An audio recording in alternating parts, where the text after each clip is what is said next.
ইদানিং মাঝরাতে আমার আবার হাঁটতে ইচ্ছে করে, চুল খোলা দিয়ে মুক্ত আকাশে। দীর্ঘশ্বাসগুলো ছাড়তে ইচ্ছে করে। আমি চুপি চুপি ছাদে চলে যাই। সে আমার পিছে পিছে গিয়ে বলে, এত রাতে ছাদে আসা ভালো না, চলুন ঘরে। আমি বললাম, তুমি যাও, আমি আসছি, আপনাকে দাঁড়াতে হবে না। তাকে আমি আবার তুমি আপনি মিশ্র শব্দতে ডাকি। সে বিদেশ চলে যাবে। যাওয়ার দিন আমাকে 56,000 টাকা দিয়ে বলে নিজের কাজে লাগাবেন, ভালো থাকবেন। বিদেশ যাওয়ার 2 দিন পর আমার হাতে ডিভোর্সের নোটিশ আসে। আমি ডিভোর্সি হতে চাইনি, বিশ্বাস করুন। এমন অসম্মান নিয়ে সংসার করতে চেয়েছি, কিন্তু এটা কি হলো আমার সাথে।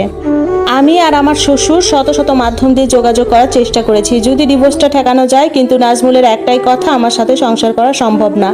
আমি কেন জানি দিনরাত রবের কাছে একটাই দোয়া করেছি, আপনি যখন আমার নসিবে নাজমুলের সাথে বিবাহ রেখেছেন, দয়া করে আমাকে ডিভোর্সি বানাবেন না। এই এক জীবনে আমি আর ডিভোর্সি হতে চাচ্ছি না। সারাদিন আল্লাহর ক্ষমা চেয়েছি, দিনরাত দুরুদে ইব্রাহিম পড়েছি, তাহাজ্জুদ, 5 ওয়াক্ত সালাত কিছু বাদ দেইনি। 13 দিন পর আমার শ্বশুর কল দিলে নাজমুল কল ধরে। আমার শ্বশুর শুধু একটা